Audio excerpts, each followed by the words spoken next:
చిన్న బ్రేక్ తీసుకున్నాం. ఇందాక మిమ్మల్ని ఒక అబ్బాయి ఏడిపించాడు, ఒక సైక్ ఉన్నాడు, అతని పేరు నందు అని చెప్పారు. అతను వచ్చాడు ఒకసారి అన్న జూమ్ చేయవా, ఇతనేనా మిమ్మల్ని ర్యాక్ చేసి ఏదో అడిగింది ఈయనైనా? ర్యాక్ చేశానని చెప్తున్నావు, నేను లేని నేను రాననుకున్నావా? I'm the flash man. Actually నేనే ర్యాక్ చేస్తాను. అవునా? నేను చాలా నార్మల్ గా ఉంటాను, నేను అసలు ఏం ర్యాక్ చేయను. నువ్వు అమ్మ అమ్మ అంటావుట. నేను అమ్మ అమ్మనే మాట్లాడతాను. ఇంత అందమైన అమ్మాయి పక్కన పెట్టుకుని అమ్మ అమ్మ అంటావు ఎందుకు? అసలు ఎలా నీకు నోరు ఎలా వచ్చింది అది? ఇంకా బట్ అదే అసలు మా హీరోయిన్ ఇంటర్వ్యూలు ఎలా ఇస్తుంది ఏంటి అని చూద్దామని వచ్చా లోపలికి. నువ్వే ఉన్నావు కదా, మా అన్నే కదా, లేదని చెప్పి ఉన్నా. సరే అని పిలిచారు. బాగానే మాట్లాడుతుంది కదా. సూపర్ అన్న, మీకు తిరగలేదు, మీ హీరోయిన్కి తిరగలేదు. నేను అదే చెప్పాను, నందుని టీజర్ నుంచి చూసి నాకు ఎలా మాట్లాడాలి అని నాకు మళ్ళీ అర్థమైంది. టీజర్ రోజు బెబ్బే, నాకు అసలు నోటి మాటే రాలేదు. బట్ విజయవాడ అమ్మాయి ఇలా ఉంటుందంటే ఎవరు నమ్ముతారా? విజయవాడ అమ్మాయి ఇలా ఉంటారు. అదే కదా, విజయవాడలో ఎలా ఉంటారు? విజయవాడలో ఎలా ఉంటారు? రా కానీ విజయవాడ. సరే, మీ ఇంటర్వ్యూ నేను టేక్ ఓవర్ చేయొద్దు ప్లీజ్. ఓకే, ఉంటాను. సూపర్. చూసారా వైబ్ ఎలా వచ్చిందా? వైబ్ చూసారా? ఇంటర్వ్యూ మధ్యలో వైబ్ అంటే సక్సెస్ అయ్యే ముందు అట్లా జరుగుతుంటది. మేమందరం ఎందుకు ఇంత ఎనర్జెటిక్ గా ఉంటున్నాం అన్నారు కదా. So there is a lot of bonding మా టీం అందరిలో. అందరికి సినిమా అంటే పిచ్చి. వరుణ్కి, నందుకి, మా మ్యూజిక్ డైరెక్టర్, ప్రతి అసలు క్రేజీగా ఉన్నారు మీరు అంత టీం మొత్తం. అసలు మీ డైరెక్టర్ కానీ మీ హీరో కానీ అసలు ఆ క్రేజీనెస్ అసలు భలే నచ్చింది నాకు.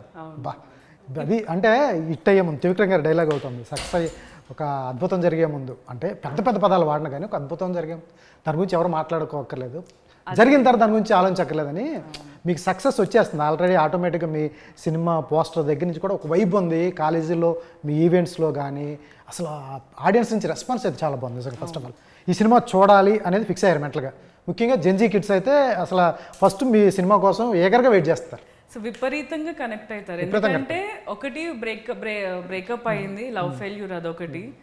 అక్కడి నుంచి వీడి ఫ్రస్ట్రేషన్. ఒక టీజర్ వచ్చింది కదా కార్లో వెళ్తూ, నాకు ఎన్నిసార్లు సజెషన్స్ లో ఆ వీడియో వచ్చింది తెలుసా. దేర్ ఆర్ పీపుల్ ఈ వీడియోస్ ని పెట్టుకొని రికార్డ్ చేసిన వాళ్ళు చాలా మంది ఉన్నారు. ఆ డైలాగ్స్ ని నిన్న ఒక ప్లేస్ కి వెళ్ళాం, దేర్ రిపీటింగ్ డైలాగ్స్. ట్రైలర్ వస్తుంటే వాళ్ళు రిపీట్ చేస్తున్నారు. So they taking all that. మనకి సినిమా అంటే ఎంటర్టైన్మెంట్ అండి. మెసేజ్ ఉన్న సినిమాల నుంచి మెసేజ్ తీసుకుందాం, ఎంటర్టైన్మెంట్ సినిమాలు ఎంటర్టైన్మెంట్ లానే చూద్దాం. అంతకు మించి నేను కూడా ఎక్కువ ఎక్స్పెక్టేషన్స్ పెట్టుకొని రావద్దు. మీ సినిమాని clean mind, open mind enjoy. Logic ఇక్కడ ఏమి ఎతకద్దు. హ్యాపీగా సినిమా వచ్చి ఎంజాయ్ చేయాలి. 2 hours వచ్చామా, నవ్వుకున్నామా, వెళ్ళిపోయాం అంతే. దీంట్లో నో లాజిక్స్. అంతే. సూపర్.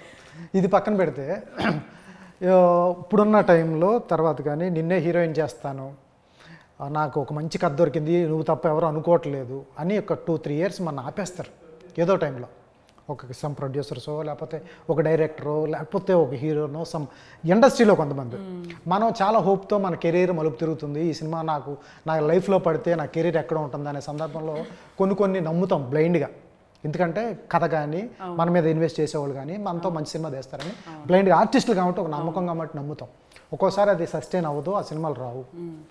అటువంటి సందర్భంలో మన టైం వేస్ట్ అవుతుంది, ఎఫర్ట్ వేస్ట్ అవుతుంది, కొంతమంది నమ్మకాలు పోతాయి. అటువంటి సిచ్యువేషన్స్ ఏమైనా ఉన్నాయా? అంటే ఈ గ్యాప్లో అంటున్నారు? ఈ గ్యాప్ ఇంతకుముందు కానీ ఎప్పుడన్నా కానీ మీ కెరీర్లో? సో ఇప్పుడు 3 years ఇప్పుడు రాజమౌళి గారు సినిమా చేస్తున్నారు, నన్ను హీరోయిన్గా పెడతారు. అమ్మ 3 ఏళ్ళు నీ టైము నాది అంటే వై నాట్? సో డబ్బులు వస్తాయి, యువర్ వర్కింగ్, పెద్ద సినిమా చేస్తున్నారు, 3 ఏళ్ళు నువ్వు టైం వేస్ట్, టైం ఇస్తున్న ఒక సినిమాకి అంటే there is some reason for it. ఇప్పుడు మీరు అన్నట్టు మేబీ 3 years టైం వేస్ట్ చేసే అంత టైం నాకు లేదు.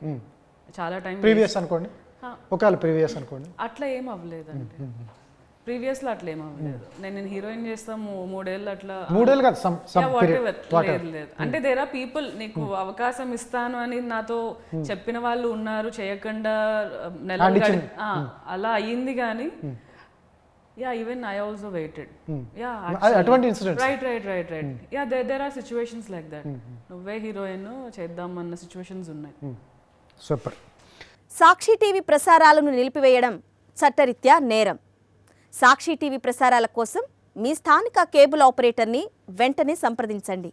DTHలో, ఇంటర్నెట్లో కూడా సాక్షి టీవీ ప్రసారాలను వీక్షించవచ్చు.